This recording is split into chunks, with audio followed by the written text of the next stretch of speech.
আচ্ছা, পাহাড়ে আপনাদের কি ভালো লাগে বলুন তো? রোদ ঝলমলে দিন, না হালকা মেঘলা, মেঘে ঢাকা, কুয়াশাচ্ছন্ন একটা শান্ত নিরিবিলি সকাল বা দুপুর বা বিকেলের সৌন্দর্য? বমডিলার পথে আমরা তখন অনেকটাই এগিয়ে এসেছি। মাঝে আছে সুন্দর নদী, ঝর্ণা আর পাহাড়।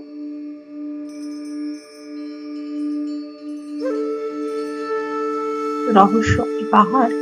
কোথাও কোথাও রোদ ঝলমলে সুন্দর আশ্বচ্ছল, কোথাও বা কুয়াশার চাদরে পুরোটা যেন ঢেকে রেখেছে নিজেকে।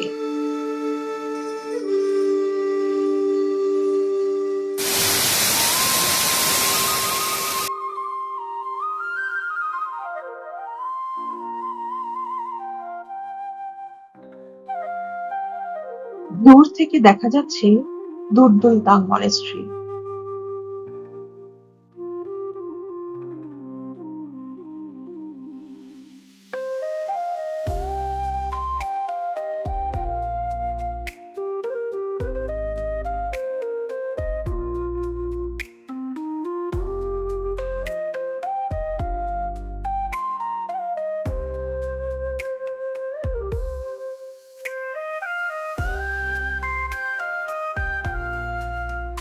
দুর্দুলতাং মনেস্ট্রি থেকে এগিয়ে লাঞ্চের জন্য আমরা দাঁড়ালাম তেঙ্গা নদীর কাছে, ঝুলন্ত সেতুর কাছে। এখান থেকে নদীটাও বেশ ভালো দেখা যায়।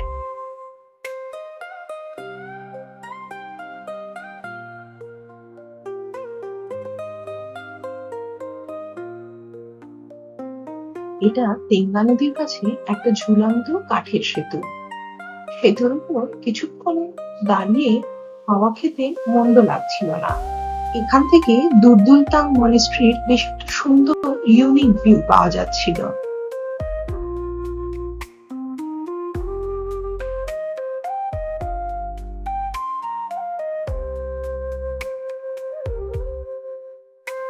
মানে ওই পাগলের সাঁকো নাড়ানোর গল্পটা শুনেছেন তো?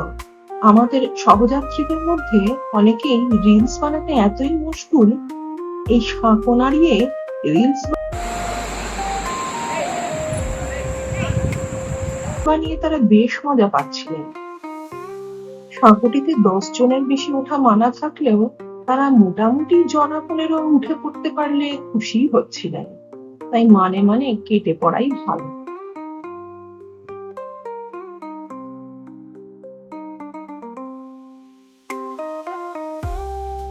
লাঞ্চ করে আমরা আবার এগিয়ে চললাম বমডিলার পথে। পথে অনেকগুলো হিন্দু মন্দির পড়লো।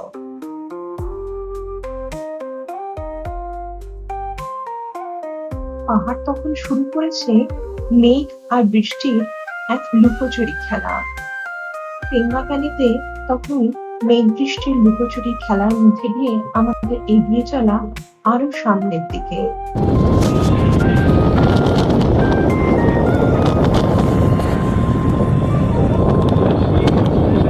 কারোর বার্থডে সেলিব্রেট করবো।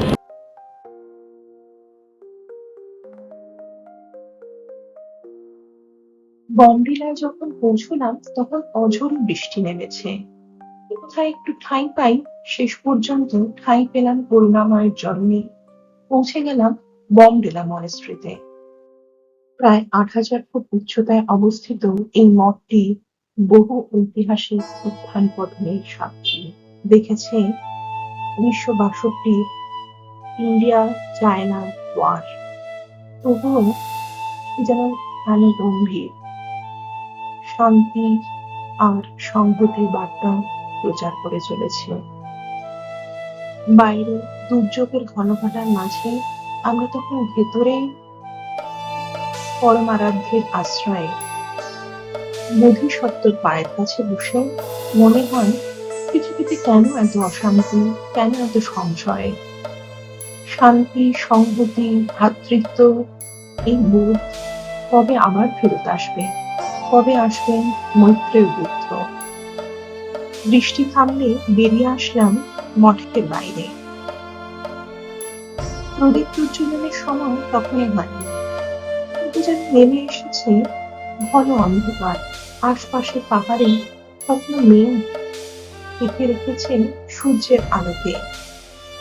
করুণাময় চন্দ্রপতির আশীর্বাদে আবার আমরা দেখতে পেলাম পরিষ্কার আকাশ, হালকা হালকা আলো, ঠিক যেন ডুবে যাওয়ার আগে সূর্যিমামা আমাদের দেখা দিয়ে বলল, ভালো থেকো।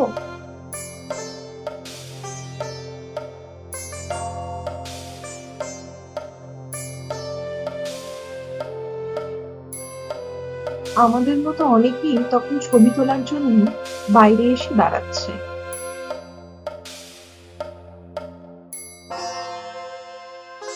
ওপারে তখন দেখা দিয়েছে মেঘ কাটিয়ে সুন্দর ঝলমলে উপত্যকা।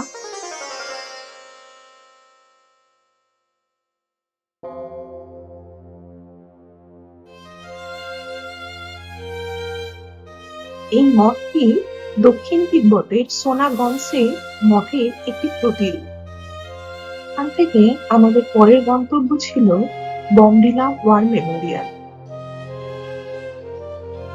গুগল ম্যাপ অনুযায়ী মঠ থেকে ৩ থেকে ৪ কিলোমিটার দূরত্বে এই ওয়ার মেমোরিয়ালটি অবস্থিত, কিন্তু সেনাবাহিনীর নির্দেশ থাকবার জন্য আমরা সেই ওয়ার মেমোরিয়ালের কোনো ছবি নিতে পারিনি। বমডিলা হোমস্টেতে ফিরবার আগে আমরা দাঁড়িয়েছিলাম কাছেরই একটা ছোট্ট পার্কে। পার্কের কাছে স্টেডিয়াম, খেলাধুলোর অনেক জায়গা আছে। বৃষ্টি ভেজা বিকেলে এই পার্কে বসেই আমরা কিছুটা সময় কাটালাম।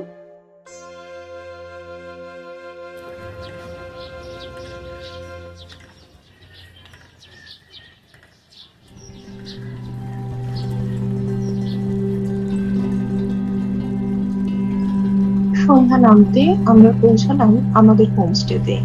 সেখানে রাত্রেরটুকু বিশ্রাম নিয়ে পরের দিন সকালের জন্য অপেক্ষা করা। সকালে ঘুম ভাঙল উৎসবের মেজাজে। পিঠে পুঁথি নিয়ে মানুষেরা প্রসেশন করে চলেছে লোয়ার মনেস্ট্রির দিকে। এটা তাদের পূর্ণ কর্ম।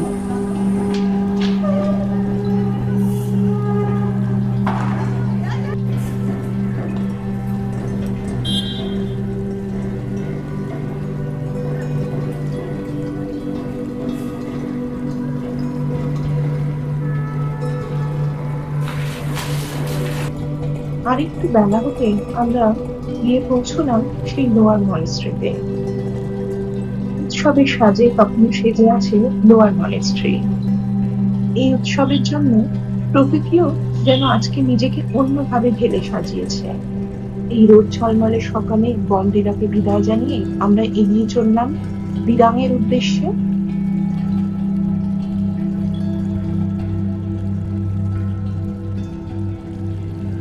আর মনের মধ্যে বন্দী করে নিলাম অরুণাচলের পথে বমডিলার কিছু সুন্দর মুহূর্ত।